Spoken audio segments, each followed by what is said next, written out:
Apnis dzīvot autopilotā, laiks pamosties, mainīties, ja visu laiku viens un tas pats, kā vāver ritenī. Vai tev ir sajūta, ka tu autopilotā dzīvo, ejot no darba uz mājām, pat nepamani, kas apkārt notiek, domas pa galvu šaudās. Dienā mums ir 60,000 domas, ko mēs pat neapzināmies, kas mūsu galvā skraida, kur mēs esam, kur mēs lidamies. Tas saucās autopilots, bet to var mainīt. Padomā, kāda tev sajūta ir, runājot metaforiski salīdzinot, ka tu pats sēdi pie stūras, vai tu kādam līdzās sēdi. Un tad, ja tu kādam līdzās sēdi, kāda ir sajūta? Vai gribi ko mainīt? Mainām, ja gribas mainīt. Mani sauc Inga Valkovska, coach, personīgās izaugsmas un apzinātības treneri. Apzinātība tā ir tā saprast, vai es katrā mirklī kaut kur es aizdomājusies autopilotā, vai es sajūtu sevi, ielpu, izelpu, es jūtu, ka es esmu šeit savā ķermenī. Es zinu, kur mans fokus ir, nevis uz tām domām, kas pa galvu skraida, bet mans fokus ir to, ko es izvēlos, kā es izvēlos sev justies, kā es izvēlos mērķus, kurien iet, apzināti domājot, vadot savu dzīvi. Autopilotā mums atkārtojās vecais scenārijs, vecie notikumi, kā vāver ritenī par apli. Atkal pēc laika viens un tas pats, atkal viens un tas pats, viens no tas pats, kā burtais loks, grūti no tā izrauties, jo mūsu vada vecie scenāriji, stereotipi, ko mēs esam nokopējuši no vecākiem. Bet mēs vairs neesam bērni, mēs esam pieauguši, un mēs jau tagad varam to mainīt, kad mēs zinām, ko mainīt. Un šajā ceļojumā es jūs vedīšu. Mūsu psihe sargā savu enerģiju, un tāpēc ir šādi šabloni, ierastie, kā bērnībā mēs ieradām, par tiem mēs arī mūsu vada, mūsu zemapziņu, attiecīgi cilvēkus, attiecīgos mēs piesaistam, attiecīgos notikumus mēs piesaistam, lai būtu viss tā kā pazīstams, ierasts, pierasts, un nekas nav jāmaina.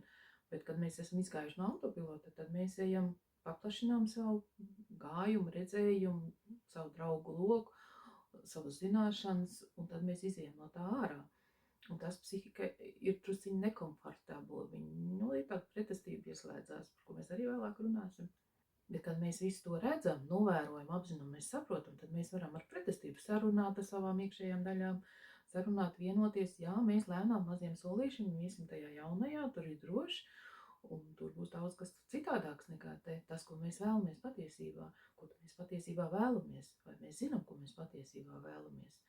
Vai mēs zinām, ko mēs tur bērnībā, ko mamma gribēja, vai ko no mums sabiedrība prasīja, vai mēs tur esam. Tas, ko es jūtu, ko es gribu, tie 3 līmeņi, ko es domāju, saskan ar to, kādas man ir emocijas, un tas, ko es jūtu ķermenī. Vai ķermenis ir sažņaukts, man tur jāiet, un es negribu iet, bet man tur jāiet, man vajag iet, man jāiet uz darbu, man jāpelna nauda. To pašu it kā var arī darīt, iet uz darbu un pelnīt nav tikai drusciņi savādākām attieksmēm, sajūtām, lai labi mēs justamies jebkurā veidā, jebkurā mirklī, jebkurā brīdī. Pajautā sev, ko es šajā mirklī jūtu, ko es gribu, ko es patiesībā gribu darīt, kur es gribu būt, vai man ir resursi, lai es to varu izdarīt, vai es zinu, kā to mainīt. Es esmu izveidojis praktisku klubu, kurā mēs grupas sesijas vadīsim, pārmaiņas, transformēsim, apzināsimies, aicinu. Vai arī šim kanālam sekojiet, zem video būs saites. Tātad, ko jūs izvēlaties? Veco, ierasto, drošo, bet apnicīgo vienu un to pašu, vai jauno, interesanto, azartisko, nezināmo, iet vadīt sevi tur, kur gribu nonākt.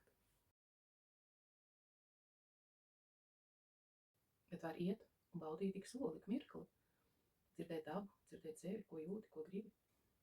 Tu vari pamosties no tā, un es vedīšu šajā ceļojumā. Pirmais solis jau ir apzināties, ka tāds autopilots ir, kā tas sajūtās, atpazīt to un mainīt uz apzinātu savas realitātes veidošanu. Likteņi ņemt savās rokās, vai stūri ņemt savās rokās, stūrējām, vadām, spiežām, braucām, ceļojam, kur vēlamies. Cilvēkam automātiski, ja mēs neesam trenēti, 60,000 domas cirkulē, kā tāds rādio iekšā skan, mūsu uzmanība ir šajās domās. Nav fokus uz to, ko mēs vēlamies, bet maļām kā tāda veca plate savās domās to, kas visu laiku ir bijis. Tas ir tas autopilots. Varam starp domām uztaisīt pauzīti. Ieelp, izelp, pelpot, sajust sevi. Un tad tās domas paliek ar vien mazāk. Tad jau mēs varam paši izvēlēties, kurām domām sekot līdzi, un kuras domas kā palaist kā tādus mākoņus, kas iet garām, peld gar mums. Jā, viņas tur būs, viņas tur ir, un viņas peldēs kā tādu mākoņu garām. Vienkārši peldēs, mēs to redzam, tas jau tāds novērotājs vai metapozīcija, vai iekšējais pieaugušais apzinātība. Un tas arī palīdz patiešām saprast, ko es gribu, nevis ko no mums prasa, ko vajag. Autopilotā kādu ierasts, varbūt kādam mēs gribam izpatikt, kādam kaut ko pierādīt, un kur mēs tajā paliekam. Vari pajautāt, ko es šodien vēlos, tieši es, ko es jūtu šī brīdī. Un tas jau ir iziešana no rutīnas. Kam tas ir grūti saprast, ko es vēlos, ko jūtu, ko vēlos, galvu, ko domāju viens, emocijas ir cits, un ķermenis, ko jūt, ir cits. Tās ir 3 dažādi līmeņi.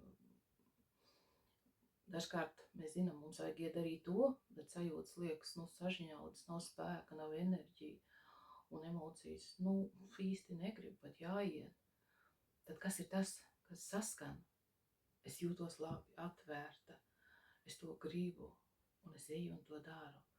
Var sākt ar tādu mazu vingrinājumiņu, ka uzliek pulksteni telefonā, un ik pēc pusstundas, kā darbs atļauj, un pajautāt, ko es tieši šī brīdī tagad gribu. Tas varbūt atvērt logu, ar maziem sīkumiem sākt. Tas varbūt padzerties es gribu, varbūt es gribu izkustēties pie datora sēdot, jau ir nogurums. Katram tas varbūt kaut kas cits.